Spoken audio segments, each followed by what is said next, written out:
It's my pleasure to have Yukon Huang with us this evening. He is a scholar of note who understands economics quite well. As you heard, he has a distinguished career at the World Bank and is currently with the Carnegie organization and at the Carnegie Endowment for International Peace. And last year, he wrote a book called, is it The China Conundrum? Is that the title? Cracking the China Conundrum. Because we do have so many questions about this nation, this 1.4 billion, depending on who's counting, size nation with these economic trends that are of note. And interestingly, when Dr. Huang wrote his book, which came out last year, right at the end of the 2016 election, he made the prediction that given the trends both in China and in the United States and with the leadership that seemed to be arising, the politics of it, that China and the United States inevitably would enter into a trade war. It seems you were right.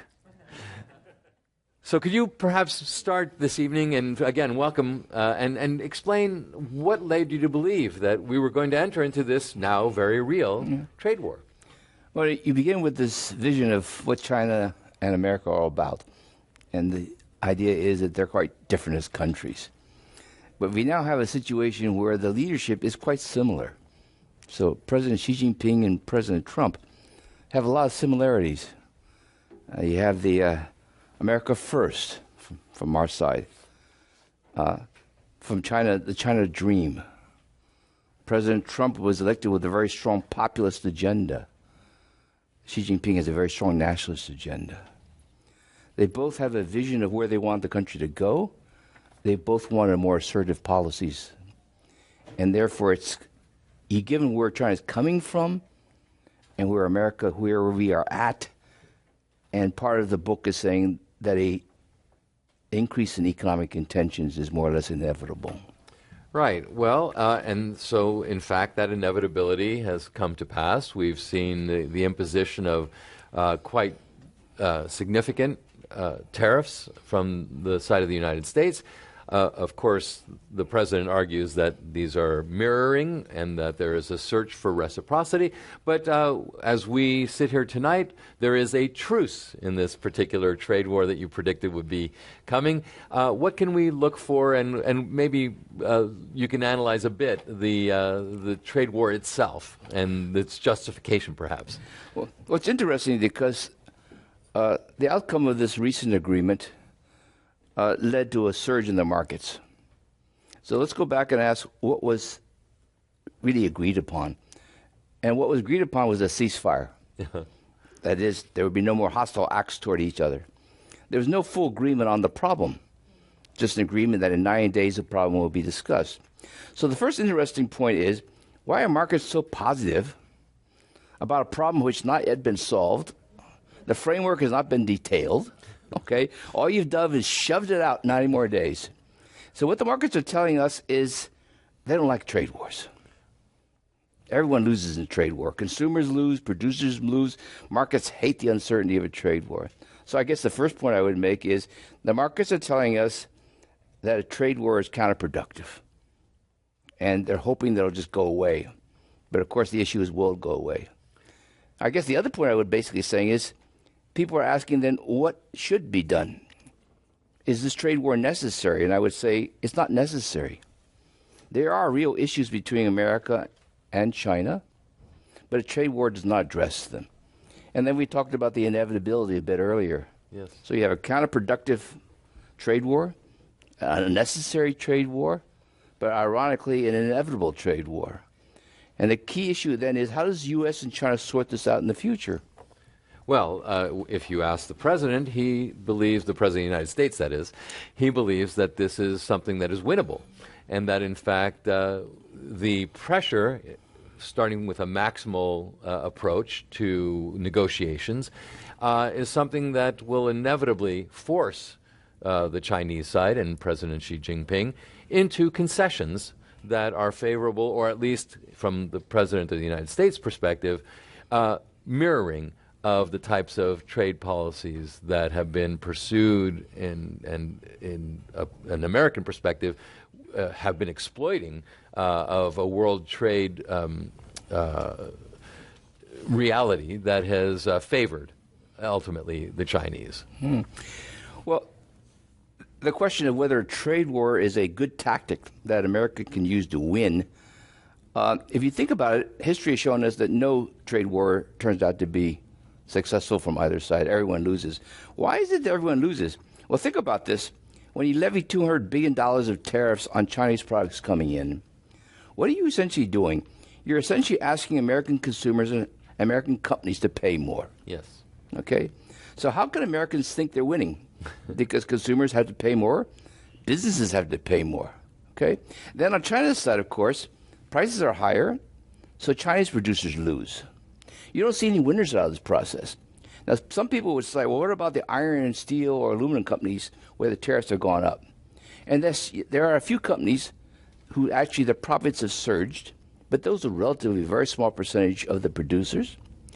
But aluminum, steel, and iron ore, they're used by everybody. So the U.S. automobile makers are actually starting to suffer. People who use these products start to suffer. They far outnumber those who benefit. In essence, a trade war doesn't win. But the question is, does this put pressure? Does this put pressure on China to negotiate?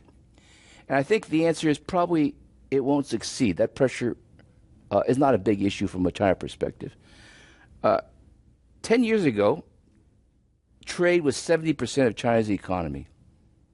It was what I call more trade dependent. Today, it's below 40%.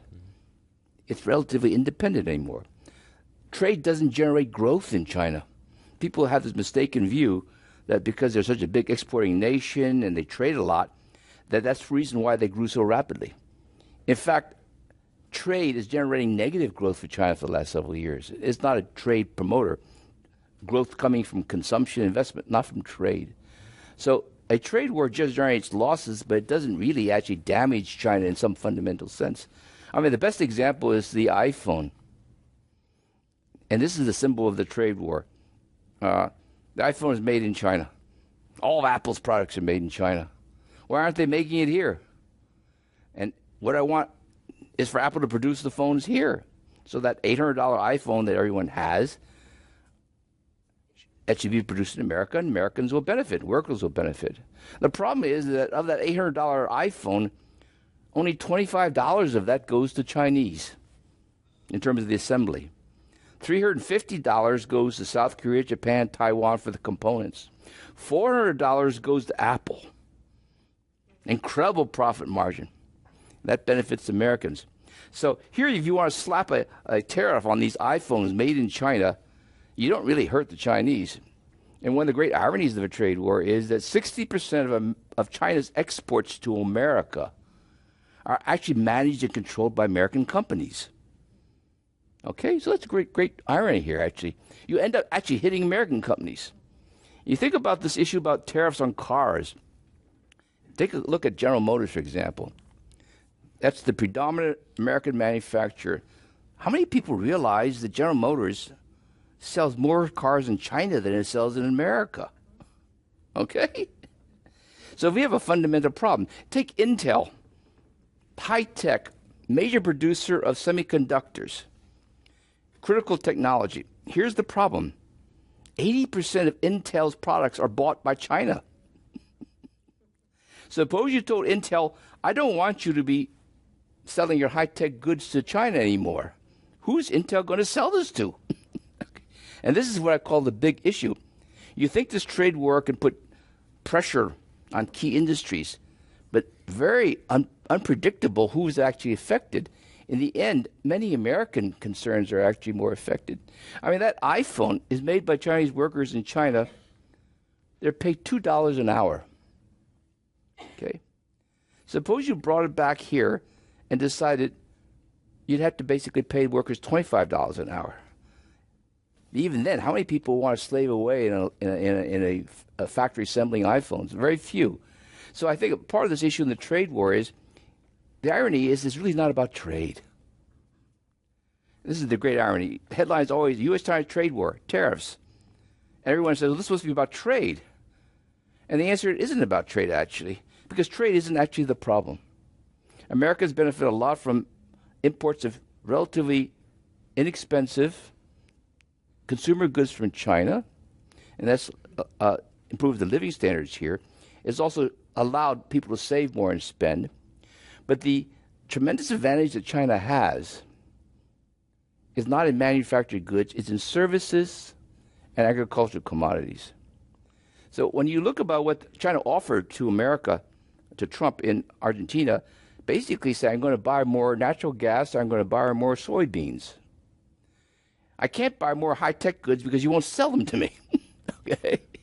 So this is all fascinating, right? And you know, there are others who would argue that some of this history is, of course, one that has been lopsided. Because if we talk about trade, for example, when you talked about some of these goods, well, the argument would then be, well, during this era when China was, in fact, relying on its exports and on its trade, there was a fair amount of dumping going on with the, for instance, steel and aluminum.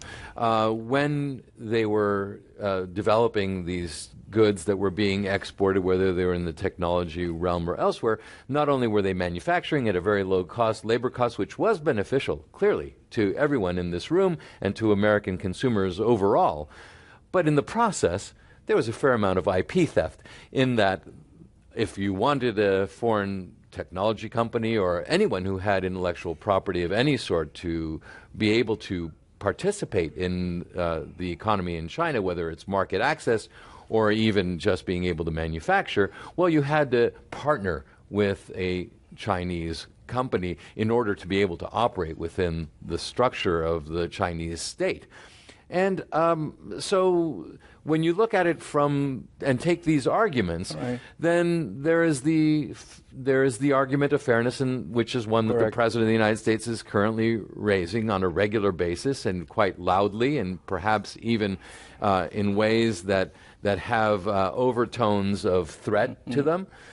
But you can see how, in fact, there is an argument to be made that, in fact, there was this long arc of non-reciprocity, unfairness that has allowed for now China, of course, to become a service exporter, and for the United States, as you've just described it, to be a provider of commodities rather than of those products that are high value. So how do you then try to balance this? Because it seems to be that the argument that's being made today is we're just trying to right the ship. I think your description of the issue of unfairness is correct. There is a general perception in America that China's economic policies are unfair, and this needs to be addressed. And I think there are aspects of China's policies which are unfair and need to be dealt with, but they're not trade policies, actually. Let's go back to the perception. One perception is that trade is unfair because China's wages are so low. How can America compete with China's workforce when they're paid so little? But here's the interesting thing. Wages today in China are 7 times as high as they were 10 years ago. Okay? So maybe they had low wages 10 or 15 years ago, but today they're not so low anymore. They're higher than the Philippines and Thailand and Malaysia. No one complains. So how can it be that wages go up 700%, but China's still, in terms of trade, competitive? And the answer, of course, it's productivity's gone up a lot. And why? Infrastructure. And of course, this is a major debate here in America. Sure. How much should we spend on infrastructure? Well, China spent an enormous amount. How much is enormous? They invest 45% of their income, and a large chunk of that is in infrastructure. 45% investment rate. Here in America, we invest 17% of our economy, and hardly anything in infrastructure. So the solution, the problem really, the trade, the advantages didn't come from what I call low wages. It came from productivity increase. But let's go back to the common perception. The common perception is that America has a huge trade deficit and that China was responsible. And then very few people are economists, so I always have a tough time trying to explain to them, is this true or not true? So I go back and look at history. When did America's trade deficit become a huge issue? And the answer is around 1999, year 2000. America's trade deficit became enormous, and it stayed enormous for 3 or 4 or 5 years. And the 9/11 helped boost that up because the government, security, military expenditures went up a lot. Yes. So America's trade problems surfaced between 1999 and 2003 and 4. Then let's look at China back then. China did not have a trade surplus. It did not have a significant trade surplus at all. How could it be causing America's trade deficit when China doesn't even generate a surplus? Now, actually, today, the interesting issue here is America's trade deficit is getting larger. It's getting much larger because the U.S. budget, its deficit is getting much larger. What about China? China's trade deficit has disappeared. It's likely to run a current account deficit next year. So how can China be causing America's trade problems today when China is not even generating a trade surplus? Okay? But here's a funny issue, though. China may not be generating an overall trade surplus, but it has a huge surplus with America. And the answer to that, of course, is it must have a huge deficit with somebody else that offsets this. And the answer, it does. The commodity producers, East Asia, Japan, South Korea, Taiwan, huge deficits, but then a surplus with the West. Because the West buys the consumer goods, China gets the raw materials, the parts from other countries. China is in balance, but the West is in a deficit. But here's the interesting issue. Why is it that Europe doesn't have a huge trade deficit, but America does? In a global financial crisis, both countries had similar trade deficits, but Europe no longer. But America has a significant one. And the reason is very simple. Europe basically solved its budget problem. It brought its budgets into balance because of the global financial crisis, whereas here in America, we have not done that. So we continue to have a trade deficit problem. Europe no longer does. Europe's generating huge surpluses. But think about this. This really has nothing to do with China. It really has to do with the country's own policies. So that's why I say this issue of a U.S.-China trade war is not about trade. We can solve the trade problem here in America very simply. We just bring our government budget into balance. We won't have a deficit. But the unfairness issue is out there. Yeah. And that's not a trade issue. It's a question of unfair investment practices, right? Restrictions on companies coming into America to operate. And they feel like they don't have full liberty to produce what they want and establish companies in a way they would like to. And I think that is a legitimate complaint. And it's particularly strong in services. What is America's strength? America's strength is services, financial services, entertainment services, media services, medical services, engineering services, insurances, everything. This is where China is very restrictive. American firms are handicapped. But think about this. This has nothing to do with manufacturing. It's nothing to do with industrial jobs. It's not about aluminum or autos. It's about services. This is where China really should liberalize. It is unfair to restrict American investment. But I would also add a kind of a footnote. Suppose China liberalized. Okay. I'm going to try and imagine that particular scenario. Right. So all this foreign money from America starts to go into China, investing, because it now has access to the market. What's going to happen to America's trade deficit? It's going to get worse. Because all these American companies are going to go to China, invest, and produce something. And they'll start to export it back to America. So the great irony is, if Trump gets his way, if we solve this unfairness issue, the thing that drove this whole problem of trade deficit actually gets worse. Okay? And I think this is the great irony that one of the reasons why this problem hasn't been solved. Because people realize, one, it's not about trade. Second, it's about services and foreign investment. But if you solve that, what do you do about the trade issue? It becomes a little bit worse. Well, it's fascinating because really if those markets were to open up, then of course the expectation is that there would be other types of benefits and that investment would then be also generated in a way that would perhaps offset some of these rising deficits. Isn't that right? Well, I think that way it would help if you asked or encouraged more Chinese foreign investment to come to America. Because when it comes to America, it creates jobs here, right? But just think what we're trying to do. We're actually trying to tighten Chinese foreign investment coming in. Yes, through things like CFIUS and other. And there's and for those of you who don't know what CFIUS is, maybe you can explain. Well, CFIUS is an intergovernment panel which scrutinizes foreign investment to see whether there are some security concerns. And I think this is entirely legitimate. There are areas activities where you would want to make sure that the foreign investment does not get into security issues which would be detrimental to Americans' interests. But there's lots of other areas. When China was trying to buy Smithfield ham, people said that's a security issue. Okay? For those bacon lovers. For the maybe, bacon yes. lovers there. But here's the point here is one of the things that's occurring today is that America is tightening up the restrictions on Chinese investment coming here. So we're tightening up their money coming here. We're asking them to loosen it for us to go there. On balance, therefore, more money is going to go out than come in. And I don't think that's in actually America's interest fully. What you want actually is, I would call, a level playing field for both sides. And I think that is a goal that both sides should work toward, and there are ways to achieve this.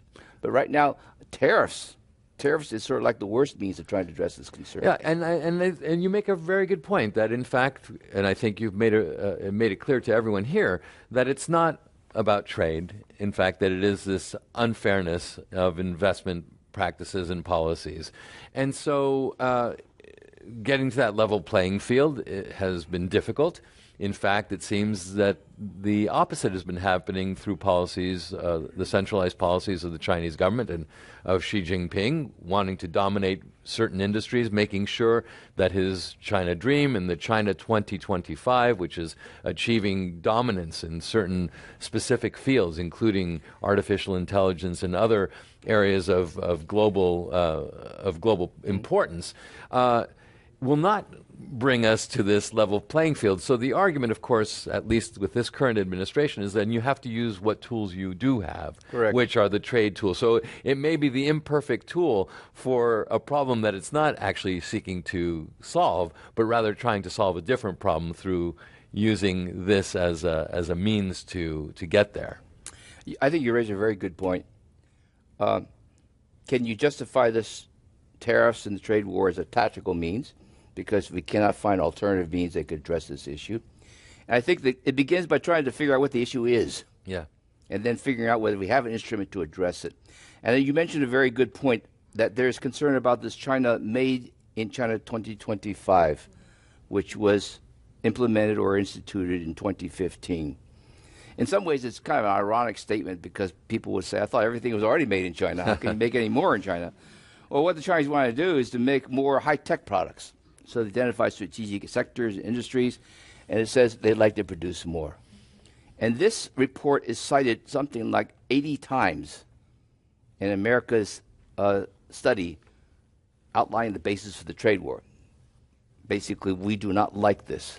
It is likely to lower America's competitive, innovative advantages. It's an issue of a rising power challenging the technological supremacy of the dominant power, and this is a big issue. This is part of what I call the inevitability. Mm-hmm. And then the issue becomes, well, every country has the right to be or want to be more innovative and technologically advanced. Poor countries and rich countries, everyone does. The question is that China's not doing it fairly. And this, I think, is a legitimate concern. And the general concern is that China subsidizes its industries. And this is unfair. And so what I talk about is the issue would be, do we in America subsidize our industries or not? $100 billion a year are spent by local governments in America to attract investments to their areas. So Amazon was shopping around for a second headquarters. Washington, Virginia, where I live in Washington, you have to offer tax benefits, free land, everything else to get them to come. Football team wants to move. Everyone offers a free stadium and everything else. So we spend $100 billion localities. Yeah, let's stop doing that. Huh? Some people would say this is unfair. As an economist, I don't think it's a good thing, actually. I don't think localities should be competing with each other, but we do. Toyota moves to a factory in Tennessee. They provide all sorts of subsidies, okay? But we also do this through the federal government tax system and programs. We subsidize new industries. Those in the audience, for example, who buy electric cars, install solar panels in their houses, geothermal heating systems, you get a huge tax write-off to encourage you to buy these products. Then companies get a huge depreciation allowance to produce them. So that's how we subsidize, and we subsidize over the place. Now, here's the problem. When you go to the Chinese and say, you are not doing, or you're supporting unfairly your industries. You should be doing what we do. Here's what we do. We do it through the tax system, largely through deductions and local governments providing funding. And China will say, sorry, our people don't pay taxes, okay? Our households don't file returns, okay? We don't have deductions. Our companies don't have depreciation schedules which are clear and confident. How can we subsidize our industries? Our system is, remember, we're a developing country. We have a per capita GDP of 9,000. Your per capita GDP is 60,000. Your people are very familiar with tax systems and incentives. We don't. So we subsidize through land transfers, and we subsidize through credit flows through the banking system. And we in America would not do this. First of all, our banks are all private. Their banks are largely state. So you have a fundamental problem. It's not the principle of subsidies, which is actually wrong or unfair. It's that we have different ways of doing it. And then when you think about it, your question is, how do you solve it? I don't know how you solve it. I was looking for an answer. Okay. You can't solve this. You could only solve it by saying both sides should stop subsidizing. Yeah. Okay? Okay, I'm good with that. Okay. And I think I could be good with that. But a practical matter, you have to start at home also. Yeah. Well, and you really you raise this issue of the type of structures that are true of both sides as well, right? Which is, on the one hand, you have state-owned banks and state-owned enterprises, and on the other, you have shareholder-owned industry for the most part, right? And so that raises the question, of course, that is more strategic, which is, do you have industries that are necessarily aligned with the state agenda and a state strategic geopolitical interest, or do you have industries that are actually seeking a profit? Have a profit motive at its core and returning shareholder value as the driving motivation towards which can often go counter to national strategic interests. So I think that it sometimes feels like we're comparing apples to oranges in that when you are dealing with a state-owned enterprise, whether it's a question of subsidy or not, the alignment of those institutions with the state is so perfect, or if it's not, will be made to be perfect, versus one which is wholly independent and is trying to take advantage of whatever subsidies may exist, but not necessarily returning to the state its strategic interests. Right. Well, I think you've nailed another issue which I think is difficult to resolve: the dominance of the state in its ownership and running of enterprises and activities in China. And you compare that with us here in America, where we basically say the market should dictate and operate it. And that changes the way this economy is run. It changes accountability. It even has what I would call a major influence on whether or not democracies or particular systems evolve or don't evolve. I think this is a big issue. Here's what you get from a Chinese perspective, however. And in my book, I write about this. Actually, China and America have a similar kind of a problem. Our companies in America are too big to fail, and they're getting bigger and bigger. And whether it's in the internet business or in the banking system or the companies, companies are fading out and disappearing and being bought out. And we have a problem here in America because, as it was with the car sector, we can't let them fail. We have to figure out how to regulate them and promote them. China has a slightly different problem. Its state enterprises are so big, they're too big to manage. Okay? They've become uncontrollable. They go overseas and do various things, and the government doesn't even know what they're doing anymore. So I think both countries have a problem in terms of size, but the nature of ownership changes it. So we still have a problem in America in saying, what happens if the financial banking sector gets such that there's only one or two banks in the whole country? And we're getting there. What happens if a Facebook or a Google and other dominates the whole sector? Yeah. Okay? Or Amazon takes over all our distribution activities. Okay? I don't know the answer to that, but here's what China says. I see that America is becoming bigger and bigger and bigger and getting more concentrated. Yeah. Okay? And I'm trying to catch up. So I'm going to try to support getting big. And of course, that means preserving the state entity's ownership. Yeah. So here's the huge challenge for China. Can I do this? Does it make sense? So I become inefficient? And the problem, of course, is these state companies in China, they're too big to manage, and they're starting to lose too much money. So it is an issue. It is a conflict between America and U.S. The solution, again, is not so obvious.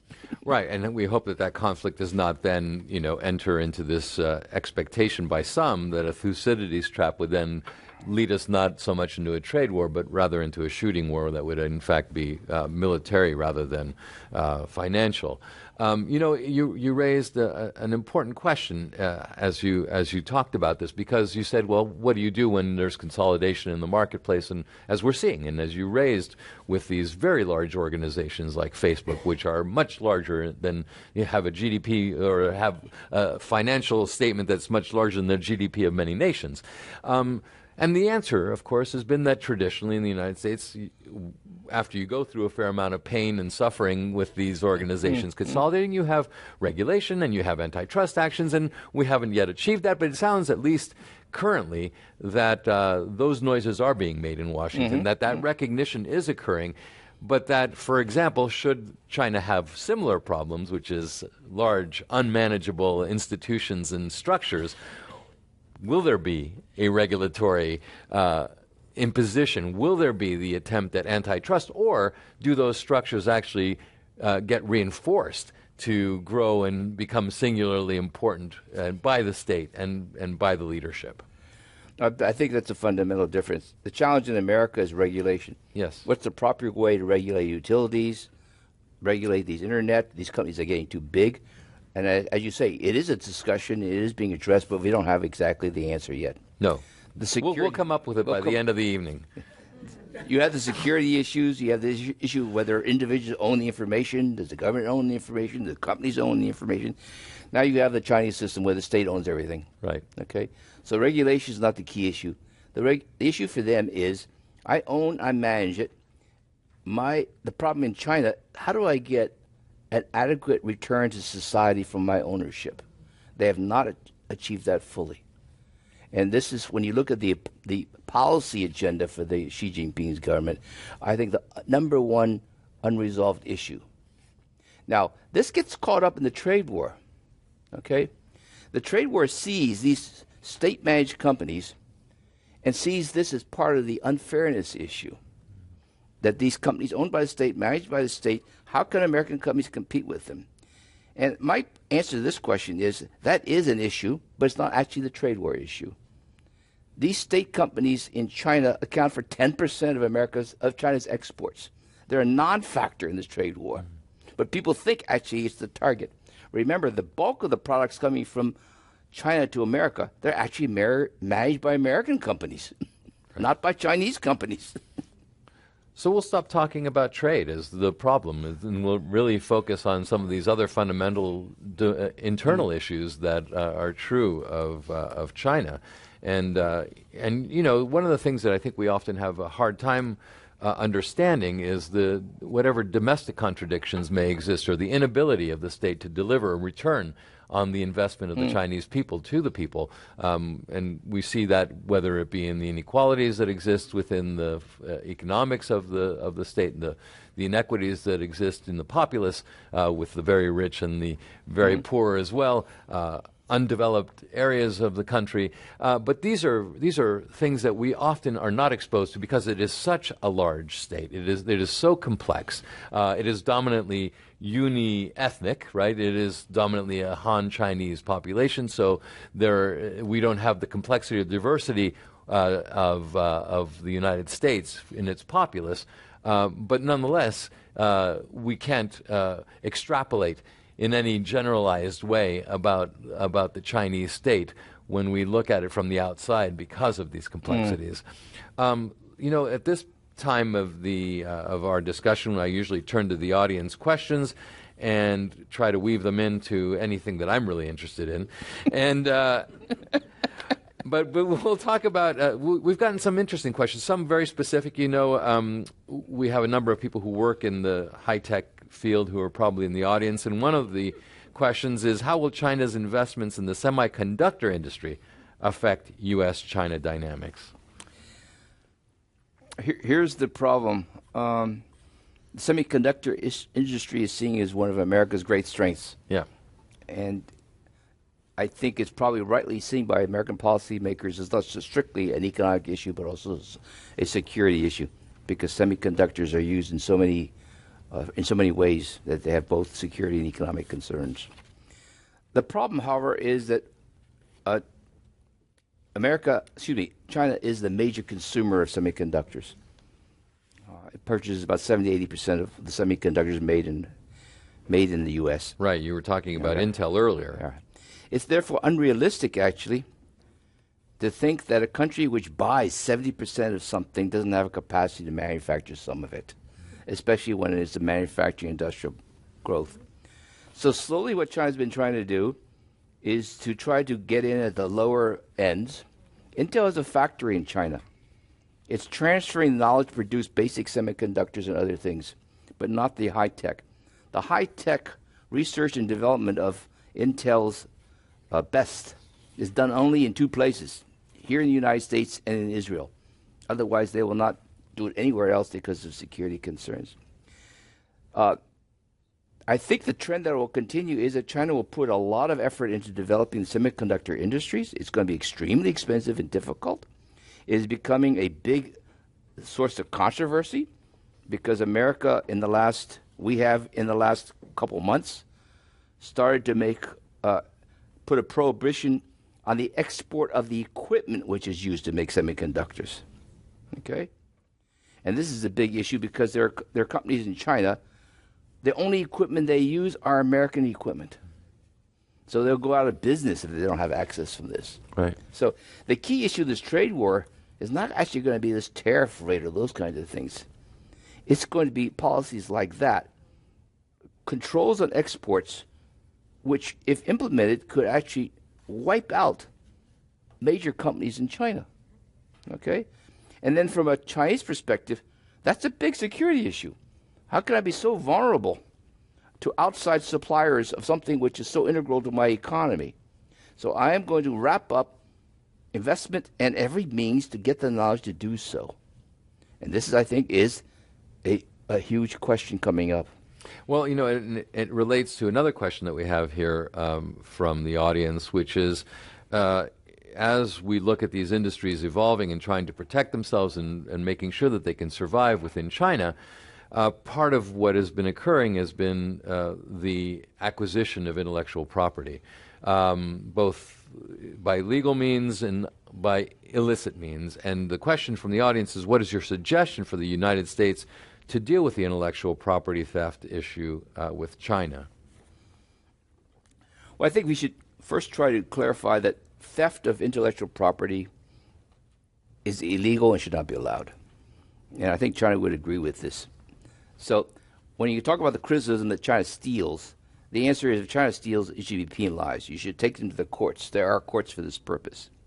Now, realistically, if you talk about a lot of the cases which are small, they're going to be prosecuted in courts in China. And the accusation before was the Chinese courts were not fair, or they're too slow, or if you won a case, you didn't get paid enough. And I think that's certainly a legitimate concern. But here's the problem. So-called neutral strong courts were established in Beijing, Shanghai, and Shenzhen only 2 years ago. So you're not talking about a history of being able to deal with these kinds of cases, but you're fundamentally talking about a change in Chinese system that they're willing to deal with this. So after 2 years ago, they established in these 3 major cities. Last year, they broadened it to 10.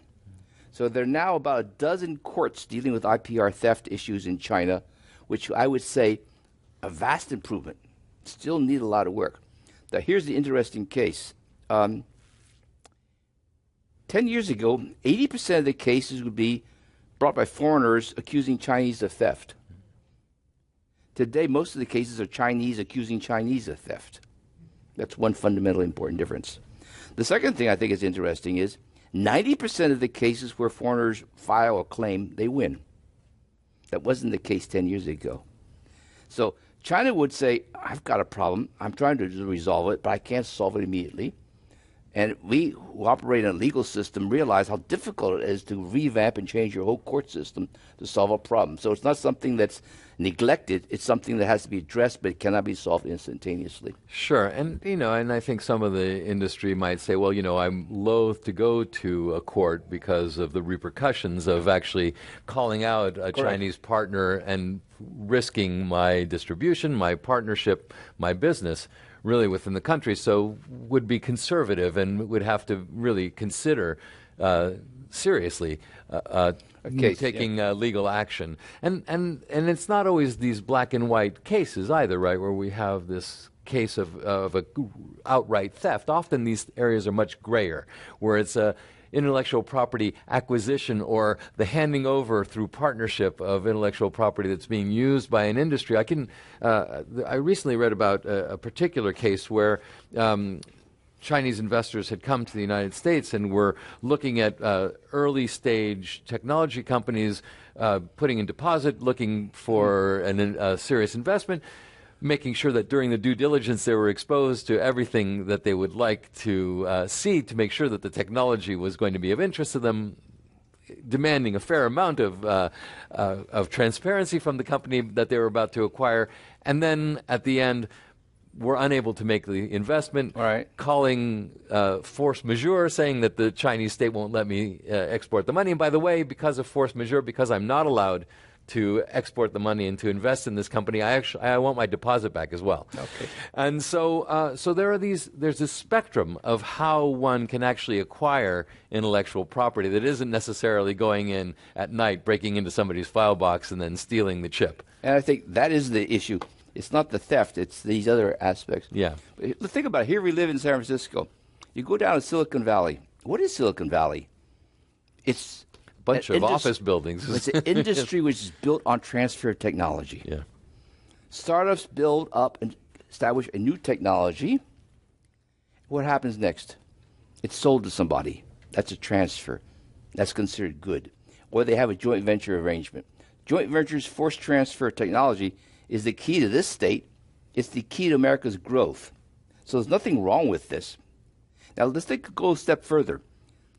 Is there forced transfer of technology in America? I'm not talking about this voluntary collaboration. The answer is yes. A hostile takeover. We have companies that take over another company by buying them all out, and that company doesn't want to sell. But they eventually have to, or something happens. Hostile takeovers are also part of the competitive scene in America.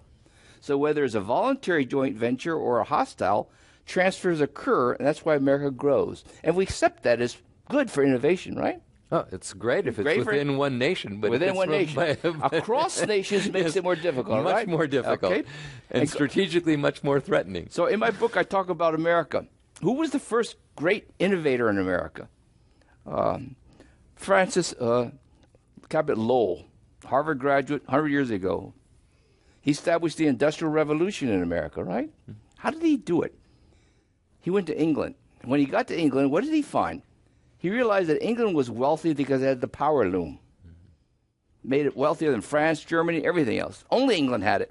If you worked in the power loom sector in England, you were not allowed to travel for fear of losing the secret to the power loom. So what did Francis Cabot Lowell do? He spent 6 months, and he's brilliant. He went around there, he memorized it. He put it in his head. He came back to Lowell, Massachusetts, reproduced the entire factory, launched the Industrial Revolution. So if you Google Francis Cabot Lowell in the Wikipedia, not WikiLeaks, he will be called America's first great innovator. Right. He's also America's first great IPR thief. Yes. Okay? And then history shows that everybody steals. Now here's the problem. If you're poor, you steal from countries which are richer. If you're the richest, you don't find anybody to steal from because you have all the things. So Intel doesn't steal. Intel creates because it's at the top. Now, this is the problem I think that's a really tricky issue. Should we encourage the transfer of technology or IPR knowledge from rich countries to poor countries? That's the question. Because rich countries develop it. They have to develop it. They already have it. They're not going to get it from a poor country. They're way advanced. So they develop it. Poor countries don't. They don't spend enough on R&D. They're not capable of it. They tend to get it, legally or illegally, right? Yep. So this question of unfairness depends upon whether we think this is good or bad, that rich countries transfer technology to poor countries. Should we discourage it, control it, restrict it? And the question is there an internationally recognized principle guiding this? Because fairness requires some kind of a norm, right? So Google WTO. Every member of WTO has signed on to a statement. And surprisingly enough, there's a statement about technology transfer. Surprisingly, not unsurprisingly, practically no one's ever read it. What this statement says, it says rich countries are obligated to provide every incentive to transfer technology to poor countries. Obligated. Now we accuse China for unfairness because they do it so well. Okay? But here's then the problem. Is China a poor country? Is China a developed country?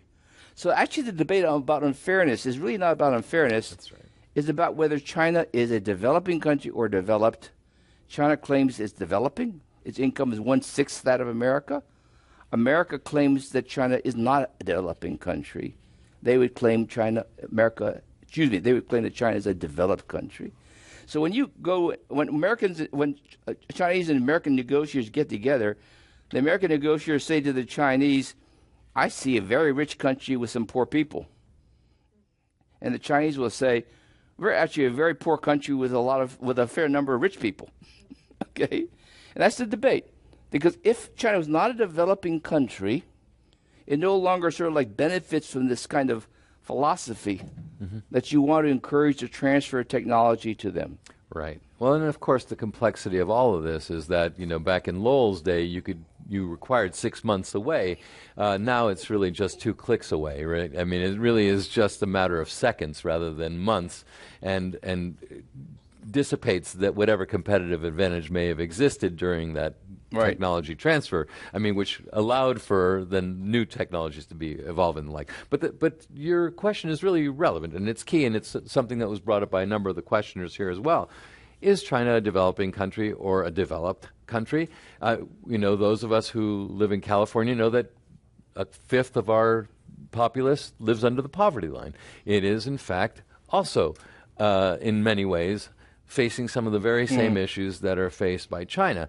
And so, not to the same degree, of course. And the answer, I think, when you ask this question, is China developing or a developed country, the answer is both.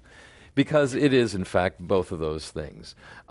You brought up WTO, and one of our questioners here says even a stopped clock is right twice a day. This is from John Navis. Isn't Trump right that the WTO is badly in need of reform? And, along those lines, since we're going to talk about WTO, maybe we'll talk about TPP next, but let's talk about WTO. It's rare I get to sit with a banker who actually understands this stuff. So why don't you tell us if WTO is broken and needs reform? WTO is like one of those institutions where you say it's terrible, it's out of date, but we have nothing better. So you have to work with it. But working with it is difficult. To change something, you have to get everyone to agree. So how do you get everyone to agree in this world? Very, very difficult. In terms of the U.S.-China trade war dispute, WTO is not useful because the problems we've just been discussing are not covered in WTO. Right.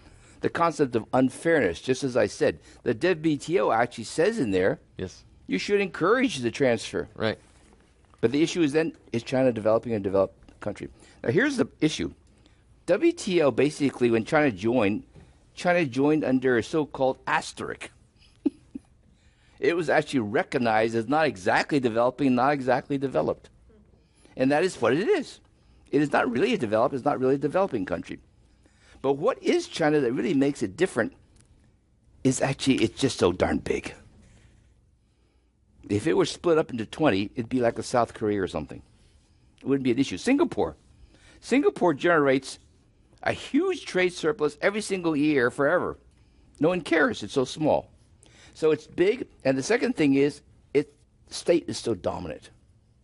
Now, there's no other country like this. State-dominated and so big. It's not actually a WTO issue in some sense, because I don't think I need to change the whole WTO. And if I do, it doesn't really affect these other countries too much. Right. It's really a China issue. So WTO is one route, but cumbersome. Right. Okay? So as you began in the beginning is, how do you address these issues? And I think we've talked about the issues a little bit more. Yes. The answer is, there are ways actually to address this issue. And it's not through a tariff.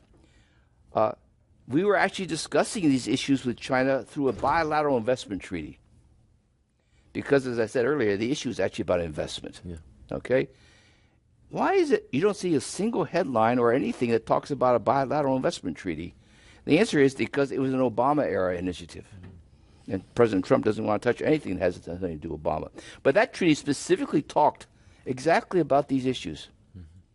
And the question would be, China wasn't moving fast enough. Would they move more rapidly? And I think the answer would be, they need to move more rapidly.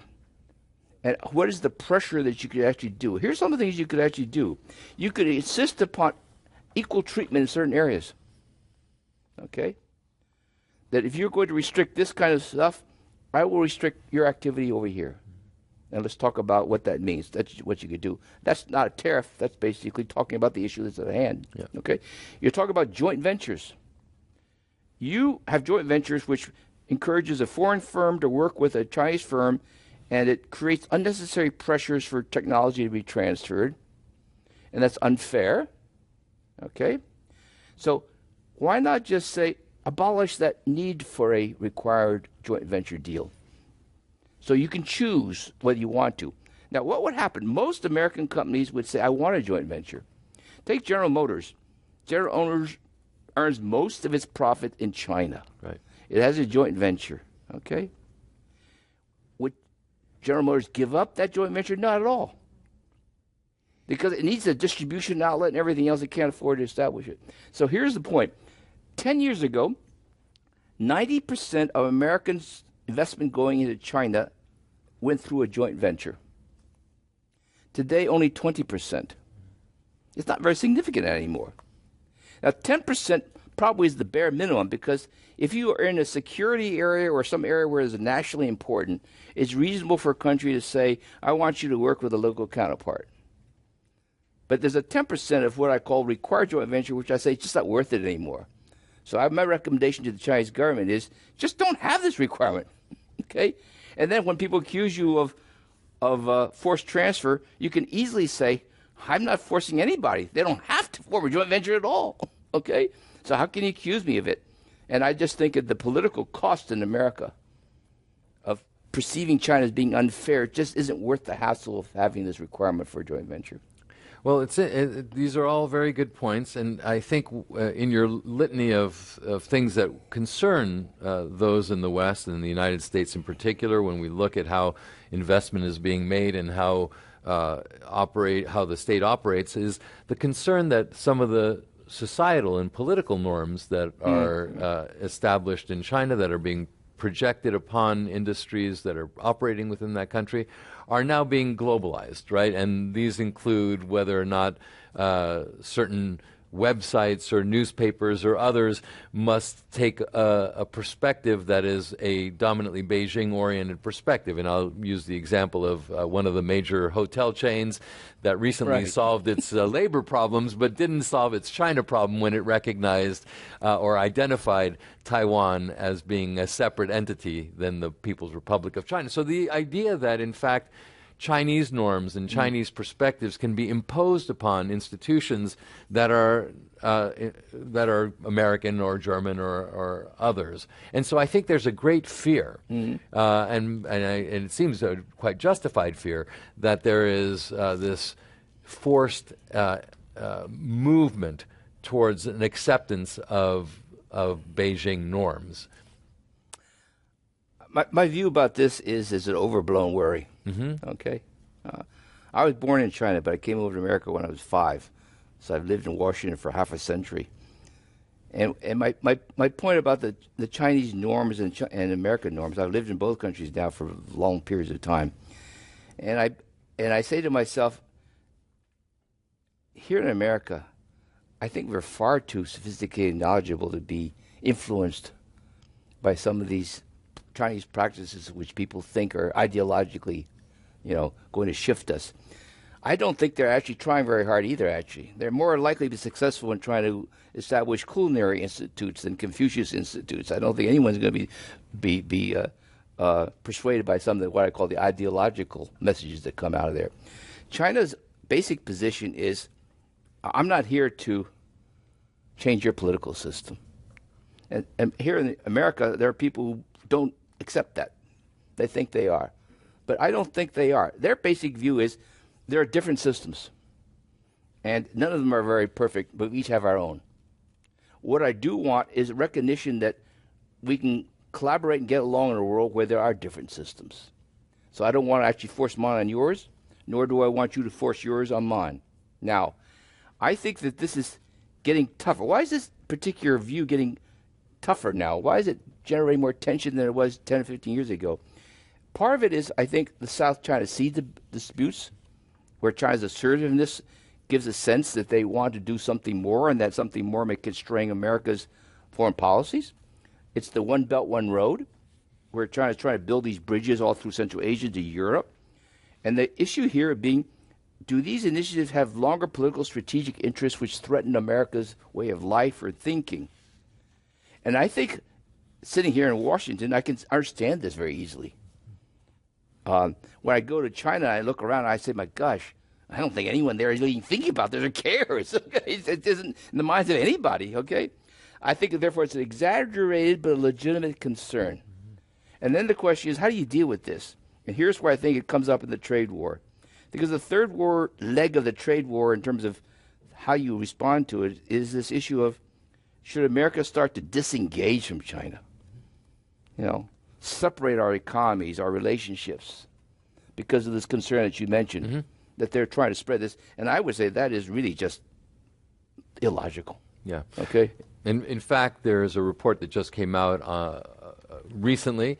It was released in Washington, D.C. It was co-sponsored by my host organization, the Hoover Institution. And in fact, I was a part of the working group and task force, which does not call for a break from engagement, but rather calls for what is referred to as constructive vigilance, which is an understanding that there needs to be more transparency, greater integrity, and reciprocity. Those are the three main points that are sought in this new approach towards the relationship with China. And yet again, we're not talking about trade wars within this, because it really is about these fundamental issues that the United States is looking for. Let me go back to one more question here from our audience, and this is one where I'm going to ask you to look into your crystal ball.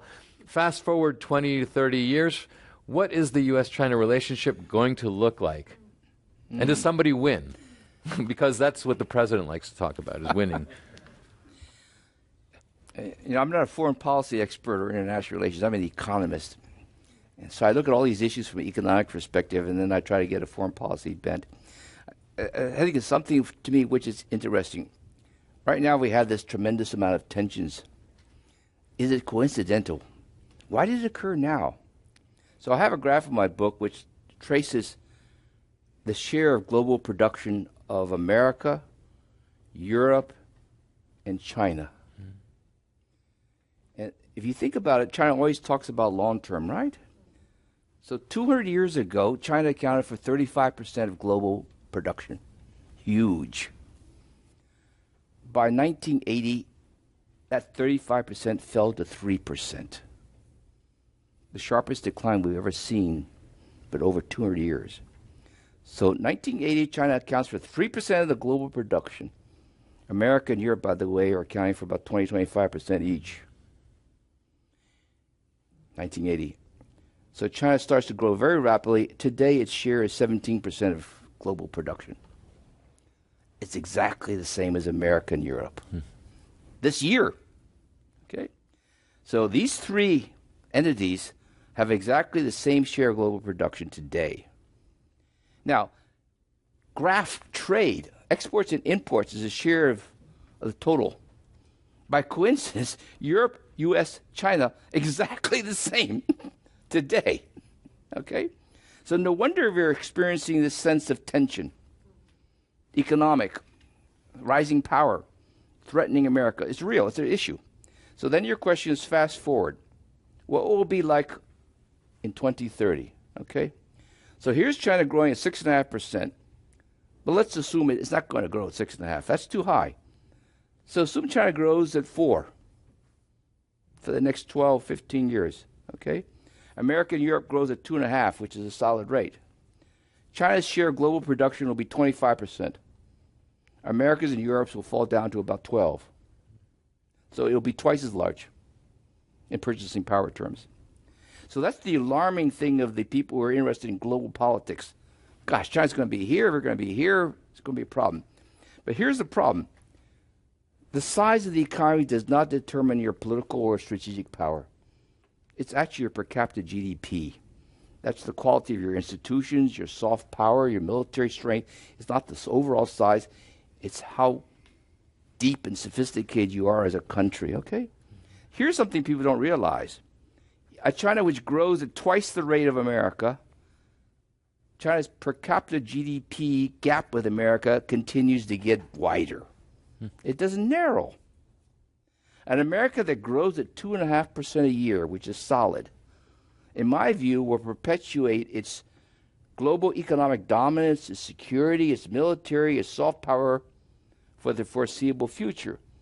So for America, living here in America, the key issue in America is to make sure that we continue to grow at a reasonable rate, that we spend it properly, that we continue to innovate and build our we don't have to worry about a rising China in what I call a true power sense. And that's why I think this war is inevitable but unnecessary. Okay? And the threat, if you make it a threat, it's sort of like far-fetched threat. And those who are my military colleagues realize that there is no way that China in a military sense can be competitive in the foreseeable future. But the quality of the institutions, the soft power, the innovation, those kinds of ideas, you're talking about a gap that spans more, maybe 50, 60, 70 years, not a 5-year issue. But here we are. We're all intersecting today. Very logical that people feel the pressures. Crystal ball ahead and then ask, what do we do about it? Okay, and I think that is a legitimate debate. Dr. Yukon Huang, thank you so much. Welcome. It's been really fascinating. You've contextualized